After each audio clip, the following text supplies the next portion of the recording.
One of the conclusions of the theory of relativity is that there is no absolute motion in our physical reality. Every object that moves in relation to some other object, used as a reference.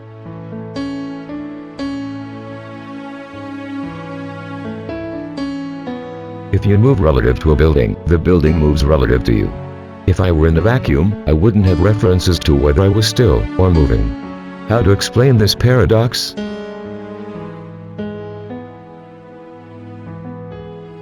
The Earth is located 150 million kilometers from the Sun, on average. If there were no absolute motion between them, the Earth and Sun would not change their physical positions in space, despite the relative motion between them. In that case, the universe should be static. Physics would have found a reasonable solution to the problem, and which tells us that the space that connects us with our star is now stretching, sometimes contracting, in an exclusive way.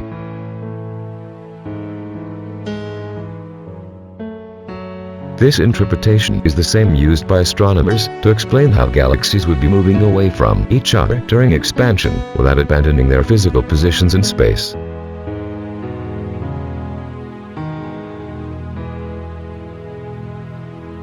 In any case, if absolute motion did not occur in space, one might think that relative motion would be time-managed, as it is part of the space-time continuum. Not by chance, our dimension is called space-time.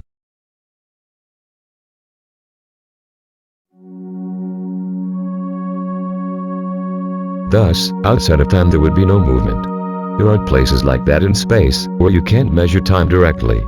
This is the case of black holes, and the interior of the future light cone of events.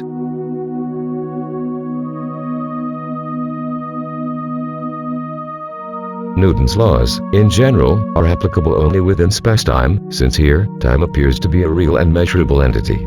The time variable is present in the velocity and acceleration formulas, as well as in the forces.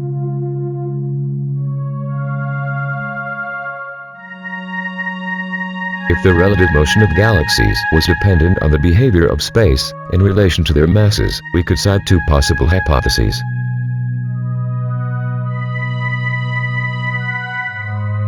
One, the masses of stars would directly bend the space around them, predisposing them to relative motion between them. This hypothesis is currently the most accepted. 2. Space would act directly on the masses, but the reverse would not be true.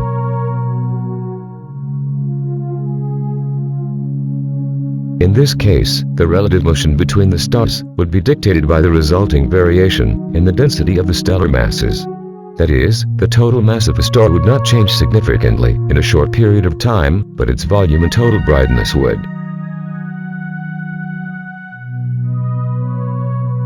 If the volume of the star were to decrease, there would be a greater concentration of its mass, and it would tend to shine less, and it will attract another star closer.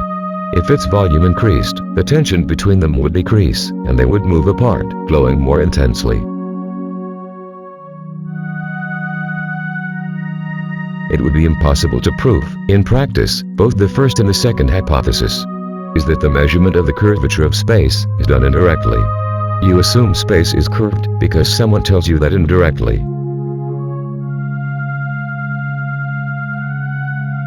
That someone is light or cosmic radiation, as a whole, acting as if it were the messenger from space. Were it not for these two, we would not be able to know that stars actually exist.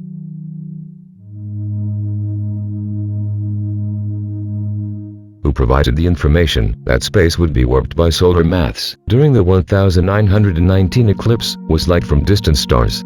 This light was captured by cameras, which showed the position of the stars in the background, before and after the eclipse.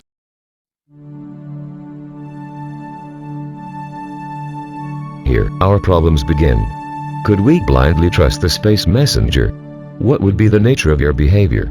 Is it true that light performs a simple harmonic movement, composed of two phases? Is it true that, in order to be registered by our measuring devices, this light must first be packaged or quantized? The questions outnumber the answers.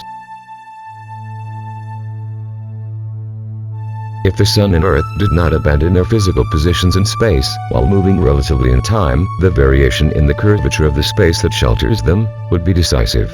either by direct influence of the masses or by the independent capacity of space to generate inertia. The curvature of space would be intricately related to time. A static space could not house time. Time would have to be part of another universe that was not stationary, set apart from the real. In this other temporal universe, relative movement would prevail. Physicists assume that light would propagate in two-dimensional space in the form of circular waves. However, they could not move from the center if the one dimension of time was not added to them. They cite, as an example, the waves that would be formed when a stone was thrown on the surface of a lake. By adding time to the two-dimensional surface of space, we would obtain a three-dimensional and straight cone of light, allowing the waves to gradually move away from the source. This type of circular wave propagation does not allow predicting the dissociation between the energy levels of light, as would be the case with ultraviolet and infrared. In the case of a planet revolving around the Sun, the circular motion would describe a state of rest, with no movement towards or away from the star. This would also happen with electrons, as they rotate around the nucleus of the atom.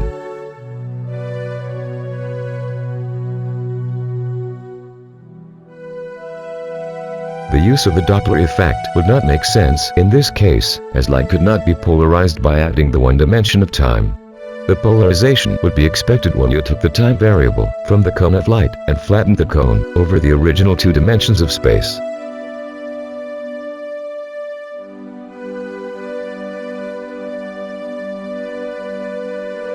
Doppler would depend on this polarization of light, even if it remained a trend that would have been suspended to infinity. The suspension of the redshift to infinity, motivated by the contraction of time, would be, in this case, the confirmation that the universe would tend to become flat at the subatomic level, even if this condition could never be reached.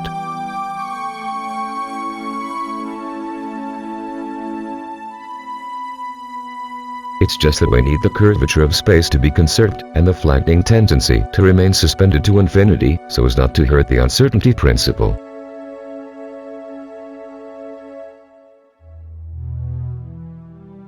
Why is it said that this would happen at the microscopic level, and not the astronomical scale?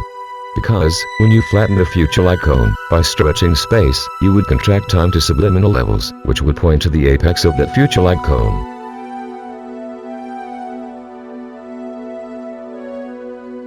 Making use of the Doppler effect is to ignore the curvature of space, and neglect the uncertainty of the position of light sources.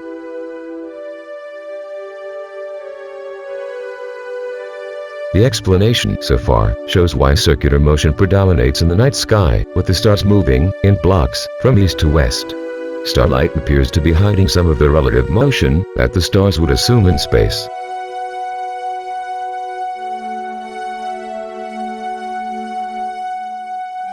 In the remote past of mankind, the observation of stellar movement created immense difficulties, leading us to believe that the Earth would occupy a privileged position at the center of the universe.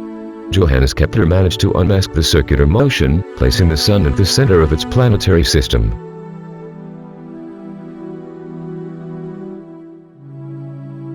If it were real, the circular motion would tell us that the Earth would always be moving at the same distance from the Sun. When we transfer the Earth's motion to our star, the latter seems to move across the sky with constant speed and acceleration.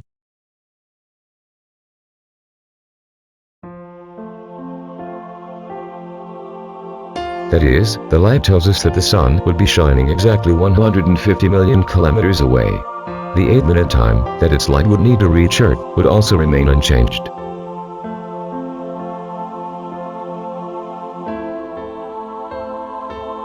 However, according to Alberta Blair, at aphelion, which is the furthest point from the Sun, the Earth would move at 152 million kilometers away. At perihelion, our planet would approach 147 million kilometers. An insignificant difference, at plus or minus 2%.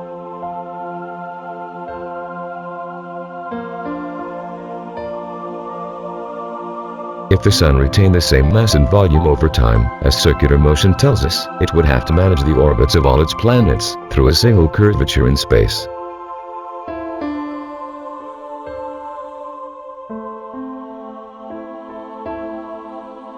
The solar system would be plastered, in that case. We know, however, that it is a dynamic structure which changes from moment to moment. Furthermore, planets of peculiar physical characteristics have mass and density which differ from each other.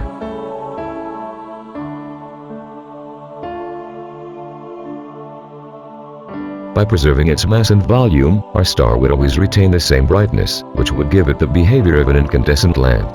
The farther a planet is from the Sun, the less light it should receive.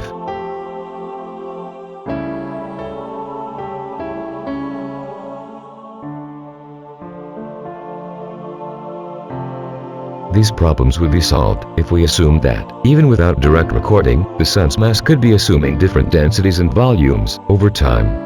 Thus, even if the star's mass did not change significantly, variations in its density could be related to different curvatures of the space around it at different moments in time.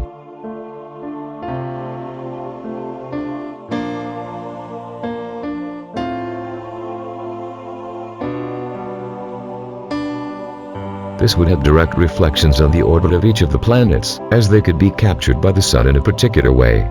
That is, Earth and Jupiter would obey different curvatures of space at different moments in time.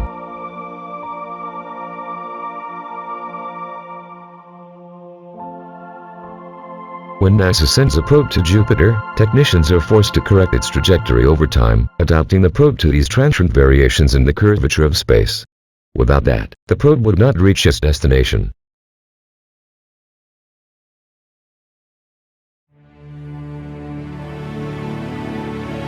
As there is no absolute movement in space, the planet to be reached would not move from its corner. Something similar happens with a cork floating in the sea when hit by a wave. It rocks up and down, but doesn't move from its seat.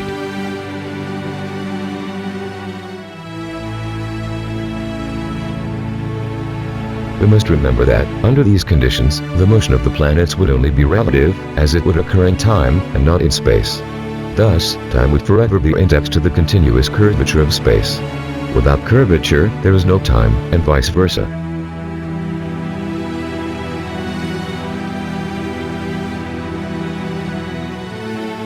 This alternative interpretation does not have the official signature of science, so it should be viewed with reservations.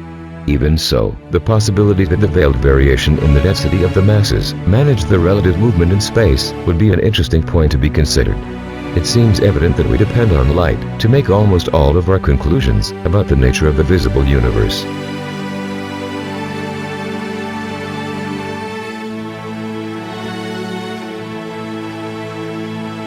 Light does not lie, but, as we saw in the case of circular motion, it can induce interpretive errors that could be avoided. A paradigm shift would require a lot of boldness on the part of our scientists.